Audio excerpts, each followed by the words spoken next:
গুজরাতে ভয়ানক ঘটনা। গুজরাতে ভেঙে পড়ল সেতু, আর সেতু ভেঙেই বিপর্যয় হয়েছে, সেখানে মৃত্যু হয়েছে অন্তত 9 জনের। গুজরাতে সেতু ভেঙে বিপর্যয়ের ঘটনা, সেই ছবি এই মুহূর্তে রাখছি আপনাদের সামনে। এই সেতু ভেঙেই মৃত্যু হয়ে গিয়েছে 9 জনের।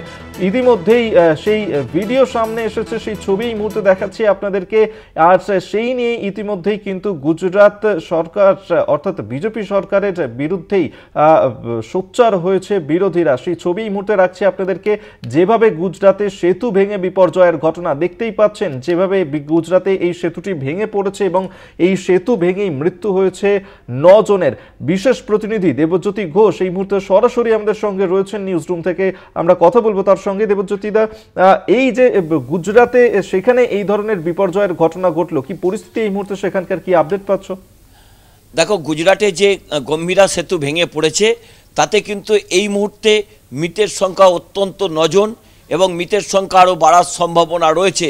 তা নিয়েই তৃণমূল কংগ্রেসের পক্ষ থেকে তীব্র কটাক্ষ করেছেন অরূপ চক্রবর্তী। এবং যেখানে এই ঘটনাটি ঘটেছে সেটি কিন্তু প্রধানমন্ত্রী নরেন্দ্র মোদী এবং স্বরাষ্ট্রমন্ত্রী অমিত শাহের রাজ্য। সেখান থেকেই তাদের রাজনৈতিক যাত্রা শুরু হয়েছিল। সেই গুজরাটেই আজকে যে ঘটনা সামনে এসেছে তা নিয়ে ভারতীয় জনতা পার্টির রাজ্য নেতৃত্ব চুপ কেন রয়েছেন তা নিয়েই কিন্তু প্রশ্ন তৃণমূল কংগ্রেসের পক্ষ থেকে তোলা হয়েছে। এবং গুজরাটের যে সেতু বিপর্যয় হয়েছে তাতে কিন্তু এখনও পর্যন্ত 9 জনের মৃত্যু হয়েছে, মৃতের সংখ্যা আরও বাড়তে পারে। তবে এ নিয়ে কিন্তু এখনও পর্যন্ত ভারতীয় জনতা পার্টির পক্ষ থেকে শুভেন্দু অধিকারী, সুকান্ত মজুমদার এবং শ্রমিক ভট্টাচার্য তারা কিছু মন্তব্য করেননি। এ রাজ্যে কোনো ঘটনা ঘটলেই যেভাবে তারা সমাজ মাধ্যমে সোচ্চার হয়ে ওঠেন, এক্ষেত্রে কিন্তু ভারতীয় জনতা পার্টির পক্ষ থেকে কোনো মন্তব্য করা হয়নি। এটি কি না খাউঙ্গা না খানে দুঙ্গা মডেল বলেই তৃণমূল কংগ্রেসের পক্ষ থেকে কটাক্ষ করা হয়েছে। এবং তৃণমূল কংগ্রেসের পক্ষ থেকে যেটা বলা হচ্ছে, রাজ্যে কোনো ঘটনা ঘটলেই ভারতীয় জনতা পার্টির রাজ্য নেতৃত্বের পাশাপাশি কেন্দ্রীয় নেতৃত্ব তীব্র কটাক্ষ করেন পশ্চিমবঙ্গ সরকারকে। সেখানেই কেন ভারতীয় জনতা পার্টির নেতারা চুপ করে রয়েছেন? প্রধানমন্ত্রী নরেন্দ্র মোদীর রাজ্যে যদি এই রকম ঘটনা ঘটে, স্বরাষ্ট্রমন্ত্রী অমিত শাহের রাজ্যে যদি এই রকম ঘটনা ঘটে তাহলে তো প্রশ্ন উঠবেই, কারণ সেখানে তো ডবল ইঞ্জিন সরকার চলছে। কারণ ভারতীয় জনতা পার্টির নেতারা এ রাজ্যে বারবার বলেছেন ডবল ইঞ্জিন সরকার হলে উন্নয়নের কাজকর্ম ভালো হবে। তাহলে এই গুজরাটের সেতু বিপর্যয় কেন এত মানুষের মৃত্যু হলো এবং এখনও পর্যন্ত 9 জনের মৃত্যু হয়েছে, মৃতের সংখ্যা আরও বাড়ার সম্ভাবনা রয়েছে। তৃণমূল কংগ্রেসের পক্ষ থেকে অরূপ চক্রবর্তী সমাজ মাধ্যমে বিষয়টিকে এনেছেন, কিন্তু এখন দেখা যাচ্ছে তিনি যখন এই সমাজ মাধ্যমে টুইটটি করেছিলেন তখন 3 জনের মৃত্যুর খবর এসেছিল, কিন্তু যত সময় বাড়ছে ততই কিন্তু মৃতের সংখ্যা বাড়ছে। এখনও পর্যন্ত 9 জনের মৃত্যুর খবর এসেছে, সেই সংখ্যা কিন্তু আরও বাড়তে পারে। কোন জায়গায় মৃতের সংখ্যা বাড়বে, যে পৌঁছাবে তা নিয়েও কিন্তু প্রশ্ন উঠতে শুরু করেছে। আমরা অরূপ চক্রবর্তীর সঙ্গে যোগাযোগের চেষ্টা করব, তৃণমূল কংগ্রেসের মুখপাত্র, তিনি কি বলেন আমরা শুনবো।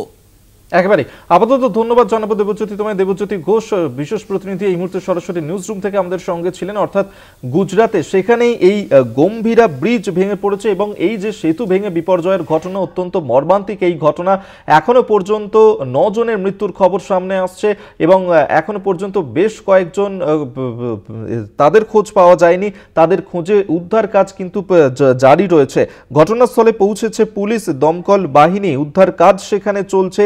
প্রবল বৃষ্টিতে গুজরাতের গম্ভীরা সেতু ভেঙে পড়েছে, মহিসাগর নদীতে তলিয়ে গিয়েছে বেশ কয়েকটি গাড়িও।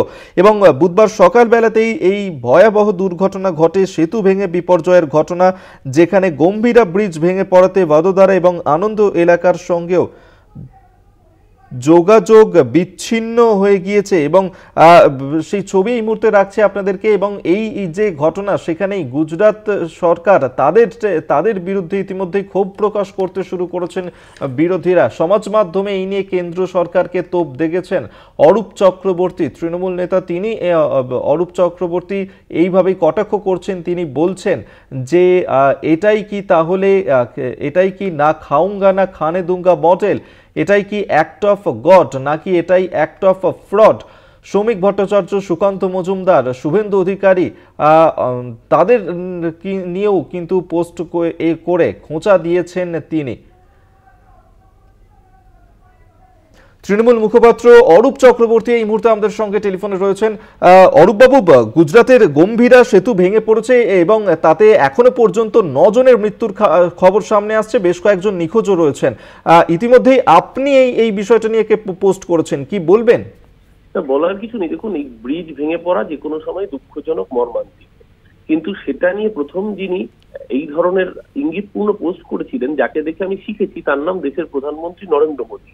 উনি যখন পোস্টটায় উড়ালপুল ভেঙে পড়েছিল, উনি এই অ্যাক্ট অফ গড আর অ্যাক্ট অফ ফ্রডের উদাহরণ টেনেছিলেন। তো আমার জানতে ইচ্ছে করছে, আজকের এই গুজরাটে ব্রিজ ভেঙে যে 9 জন মানুষ মারা গেল, এটাও কি অ্যাক্ট অফ গড ছিল না act of fraud? Narendra Modi একটা স্লোগান দেন, না খাউঙ্গা না খানে দুঙ্গা। তো এইটাই কি বিকশিত গুজরাটের উন্নতির মডেল, যেখানে ব্রিজ ভেঙে পড়ে যায় আর নরেন্দ্র মোদী পাশে দাঁড়িয়ে স্লোগান দেন, না খাউঙ্গা না খানে দুঙ্গা? এই ব্রিজের কাটমানিটা কে খেয়েছে ভারতবর্ষের মানুষ আজকে জানতে চাইছে। আর যে leader of opposition Suvendu Adhikari প্রতি কথায় কথায় টুইট করে বড় বড় বাতেলা দেন, ওই শুভেন্দু অধিকারী সকাল থেকে একটা টুইট নেই কেন? এতগুলো মানুষ মৃত্যু হয়েছে, রাজ্যের নতুন সভাপতি শ্রমিক ভট্টাচার্যের দুঃখ প্রকাশ কোথায়? নাকি গুজরাটের মৃত্যু হলে মৃত্যু নয়, আর পশ্চিমবঙ্গে কোনো ঘটনা ঘটলে ঝাঁপিয়ে পড়তে হবে? নিশ্চয়ই পশ্চিমবঙ্গে যদি কোনো ত্রুটি থাকে, যদি কোনো ভুল থাকে, নিশ্চিতভাবে বিরোধীর কাজ সমালোচনা করা। আর নিজেদের রাজ্যে যখন সেই ঘটনাগুলো ঘটছে, তখন মুখে কুলু পেটে যারা বসে থাকে, তারা আসলে ধান্দাবাজি রাজনীতি করছে। ধন্যবাদ আপনাকে। আমরা এতক্ষণ কথা বলছিলাম, টেলিফোনে আমাদের সঙ্গে ছিলেন তৃণমূল মুখপাত্র অরূপ চক্রবর্তী। অর্থাৎ এই যে সেতু ভেঙে বিপর্যয়ের ঘটনা, গুজরাতে গম্ভীরা সেতু ভেঙে পড়েছে, এখন পর্যন্ত 9 জনের মৃত্যুর ঘটনা ঘটেছে, বেশ কয়েকজন নিখোঁজ রয়েছে এবং সেই ঘটনা নিয়েই এবার কটাক্ষ করেছেন তিনি। কারণ এখনো পর্যন্ত বিজেপির তরফ থেকে কিন্তু এই নিয়ে কোনো রকম কোনো পোস্ট করা হয়নি বা কোনো রকম কোনো মন্তব্য করা হয়নি।